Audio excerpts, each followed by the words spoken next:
आज का प्लान है कि अफ़ान भाई से मुलाकात के बाद इंशाल्लाह हम लोग पहले फ़दक का हिस्टोरिकल टाउन एक्सप्लोर करेंगे और फिर उसके बाद स्टोन स्ट्रक्चर्स और अल-हायत की दूसरी लोकेशंस एक्सप्लोर करेंगे, लाइक अल-हायत डैम और वादिया गनीम वगैरह जो अल-हायत सिटी के करीब ही हैं। अस्सलामु अलैकुम वरहमतुल्लाहि वबरकातुहू।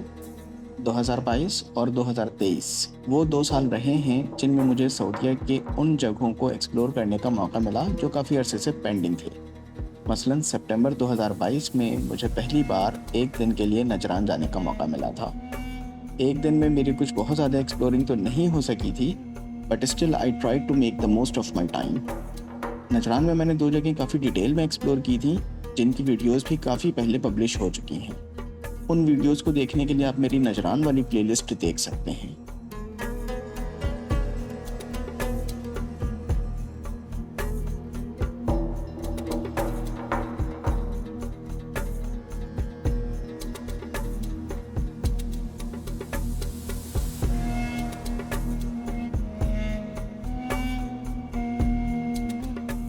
इसके अलावा 2023 में मैंने फैमिली के साथ अपना पहला तबूक ट्रिप भी किया था।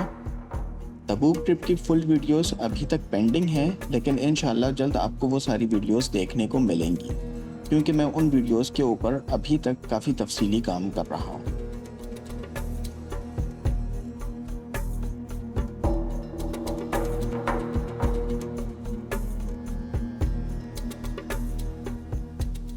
दो 2023 ख़त्म होने से पहले आज मुझे मौका मिला है कि मैं अल-हायत, जो कि हाइल रीजन का एक छोटा सा शहर है, उसकी एक्सप्लोरेशन भी करूं। इस वक्त मैं अल-हायत के ही रास्ते में हूं, जहां अफ़ान भाई ने मुझे ज्वाइन करना है। हमारा प्लान यही है कि आज अल-हायत की एक्सप्लोरेशन करेंगे और कल अल-हायत के करीब एक जगह है अशोयमिस, वहाँ के अंडरग्राउंड केव्स की एक्सप्लोरेशन करेंगे।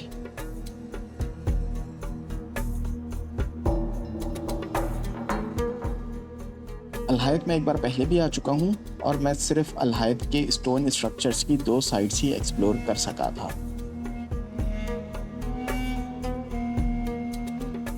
आज का प्लान है कि अफ़ान भाई से मुलाकात के बाद इंशाल्लाह हम लोग पहले फ़दक का हिस्टोरिकल टाउन एक्सप्लोर करेंगे। फ़दक का ये हिस्टोरिकल टाउन अपनी इस्लामिक इम्पोर्टेंस के साथ साथ बेबीलोनियन किंग की पेट्रोग्लिफ्स के लिए भी मशहूर है। ये पेट्रोग्लिफ वाली साइट ज़्यादातर तो बंद ही रहती है, so we shall try our luck, और फिर उसके बाद स्टोन स्ट्रक्चर्स और अल-हायत की दूसरी लोकेशंस एक्सप्लोर करेंगे, लाइक अल-हायत डैम और वादिया गनीम वगैरह जो अल-हायत सिटी के करीब ही हैं।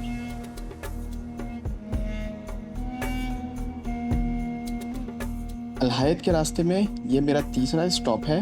मैं सबसे पहले रुका था उगलतुस सकूर के पास सनराइज़ के लिए। आज उस जगह पे सनराइज़ बहुत ही खूबसूरत था। उसके बाद मैं रुका था जबल अबूब पे, वहाँ के व्यूज़ भी बहुत शानदार थे, और फिर अभी मैं रुका हूँ इस तीसरी लोकेशन पे।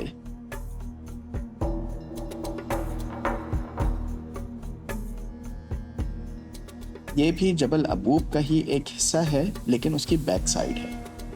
यहाँ मैं ख़ास तौर से इन शीप्स की वजह से रुका हूँ, क्योंकि मेरे लिए शीप्स, गोट्स और कैमल्स को ऐसी वादियों में देखना बहुत ही रिफ्रेशिंग होता है। अफ़ान भाई से मुलाकात और थोड़ा रेस्ट करने के बाद अब हम लोग अपनी पहली लोकेशन पर पहुंच चुके हैं, और जिस बात का डर था वही हुआ। ये जगह फेंस्ड होने के साथ साथ बंद भी है। Trespassing is also not possible at this site, क्योंकि कहीं से भी इन्होंने फेंस को क्रॉस करने की जगह नहीं छोड़ी है। पेट्रोग्लिफ्स वाली साइट पे हम लोगों ने कोशिश की थी कि बाहर से ही बेबीलोनियन किंग को लोकेट किया जाए, but that was too difficult. So उस लोकेशन को ड्रॉप करके मैं और अफ़ान भाई फ़दक हिस्टोरिकल टाउन आ चुके हैं।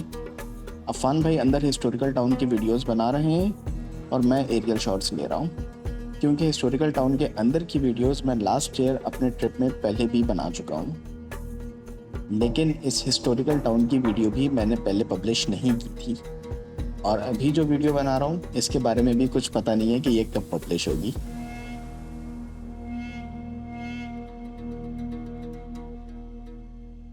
फ़दक के हिस्टोरिकल टाउन की स्टोरी ये है कि ये टाउन प्री इस्लामिक टाइम से ही आबाद था, और यहाँ यहूदियों की आबादी थी जो ज़्यादातर ज़राअत का काम किया करते थे। 628 BC में जब मुसलमानों ने खैबर फतह कर लिया तो फदक, जो उस वक्त तक खैबर का ही पार्ट हुआ करता था, इसके यहूदियों ने भी मुसलमानों के साथ पीस एग्रीमेंट कर लिया था, जिसके मुताबिक उनको वहाँ रहने और कारोबार करने की इजाज़त थी।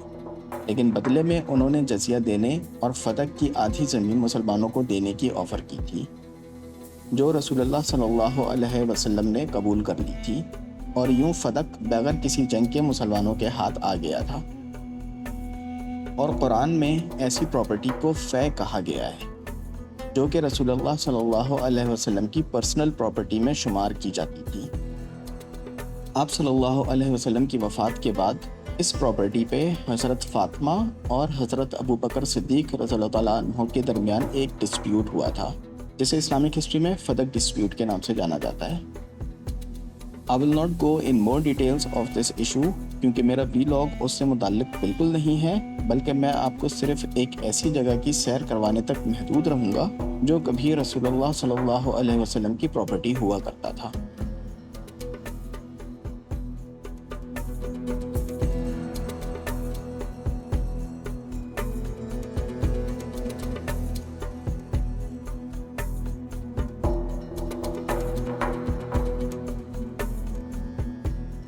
After Fadak, now we are moving to keyholes and stone structures side.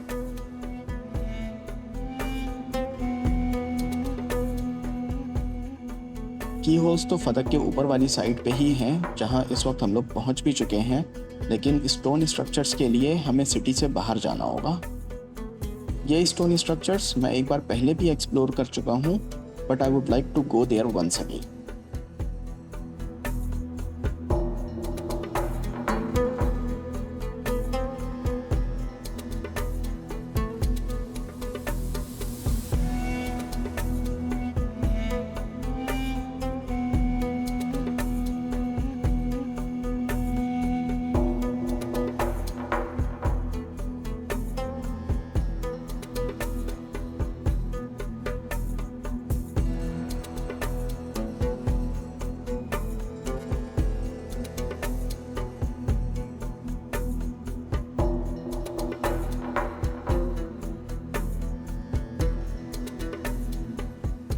और ये हम लोग पहुंच गए अल-हायत के स्टोन स्ट्रक्चर्स पे।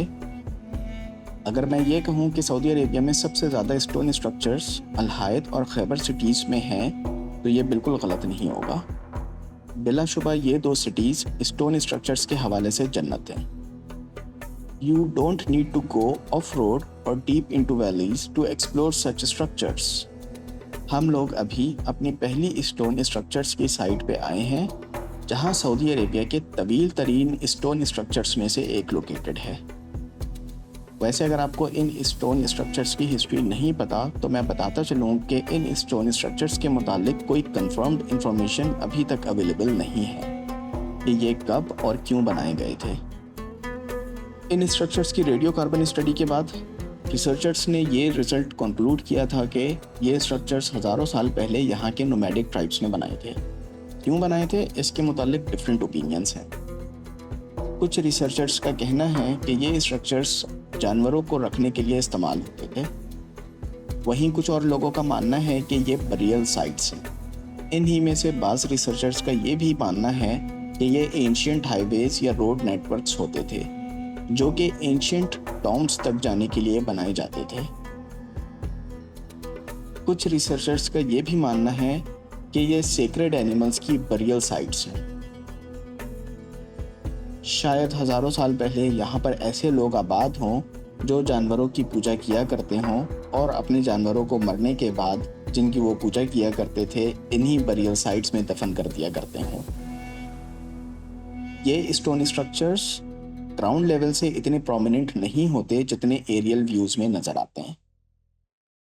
मैं यहाँ एक बात और बताता चलूँ कि ये स्टोन स्ट्रक्चर्स डिफरेंट शेप्स के होते हैं, जिन्हें रिसर्चर्स ने पेंडेंट्स, गेट्स, काइट्स, मुस्ततिल्स और बुल आइज जैसे मुख्तलिफ नाम दिए हैं। स्टोन स्ट्रक्चर्स पे मेरी एक डिटेल्ड वीडियो ऑलरेडी मौजूद है। जब कभी मैं ये वीडियो पब्लिश करूँगा तो उसका लिंक भी दे दूँगा, जहाँ से आपको इनके मुतालिक मज़ीद डिटेल्स मिल जाएंगी। स्टोन स्ट्रक्चर्स की इस दूसरी लोकेशन पर आते हुए मैंने अफ़ान भाई से पूछा था कि उन्हें इस लोकेशन के बाद कहाँ जाना है, तो उन्होंने ये मुझ पर छोड़ दिया है कि हम जहाँ चाहें जा सकते हैं। मेरा प्लान है कि यहाँ से हम लोग जबल अल-बसर और वादी गनीम एक्सप्लोर करने जाएंगे और फिर सनसेट के लिए वापस अल-हायत डैम आ जाएंगे। प्लान के मुताबिक हम लोग जबल अल-बसर पहुंच चुके हैं। ये एक और अच्छी खूबसूरत जगह है जो कि बारिश के दिनों में और अच्छी हो जाती होगी क्योंकि यहाँ सीजनल वाटरफॉल्स बनते हैं।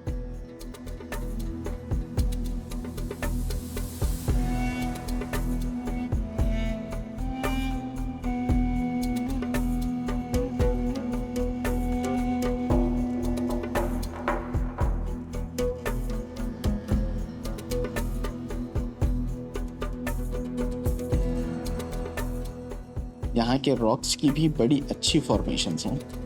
एक मछली की शेप की रॉक हमने एंट्रेंस पे भी देखी थी और ये सामने वाला पहाड़ भी शेर की शक्ल का लग रहा है। अफ़ान भाई चाय बना रहे हैं। चाय पीकर हम लोग थोड़ी एरियल फोटोग्राफी करेंगे और फिर हमारी नेक्स्ट डेस्टिनेशन होगी वादी गनीम। वादी गनीम कोई बहुत ख़ास जगह तो नहीं है, but still I want to see that place.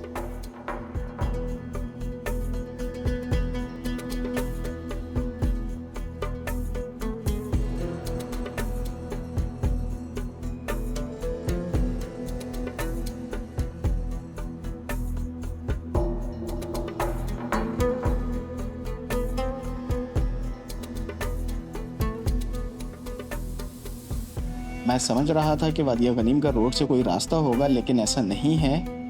Of road track भी जगह जगह पे फार्मर्स ने ब्लॉक किया हुआ है और ये सारी जगह वॉल्केनिक स्टोन्स और लावा की वजह से वैसे भी ड्राइव के लिए सूटेबल नहीं है। यहाँ के दरख्त और पानी में उनकी रिफ्लेक्शन देखकर ऐसा लगता है जैसे ये मैंग्रोव्स का जंगल हो। रेनी सीजन में यहाँ पे बहुत ज़्यादा पानी जमा हो जाता है और एक बहुत बड़ी लेक सी बन जाती है। इस वक्त पानी काफ़ी हद तक ड्राई हो चुका है। हम लोग ज़्यादा देर यहाँ नहीं रुकेंगे और अब हमारा नेक्स्ट स्टॉप होगा अल-हायत डैम।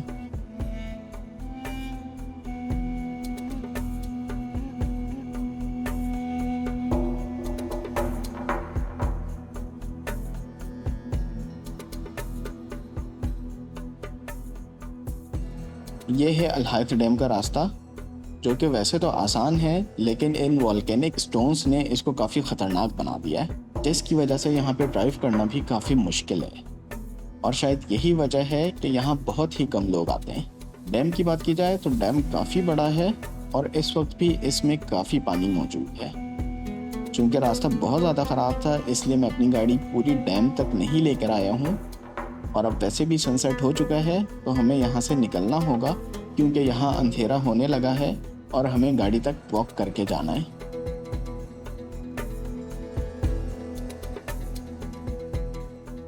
आई होप कि इस व्लॉग की वजह से आपको अल-हायत सिटी के मुतालिक बहुत सी नई मालूमात मिली होंगी, जिसे लोग सिर्फ फदक की वजह से ही जानते हैं। तो अगर आपको ये वीडियो पसंद आई है तो इसे लाइक और शेयर करना नहीं भूलिएगा और सऊदी अरेबिया की मज़ीद अच्छी लोकेशंस एक्सप्लोर करने के लिए सऊदी डेस्टिनेशन को सब्सक्राइब भी कर लें। इंशाल्लाह कल आपसे अशेमिस की अंडरग्राउंड केव में मुलाकात होगी। तब तक अपना बहुत ख्याल रखिएगा। अल्लाह हाफिज़।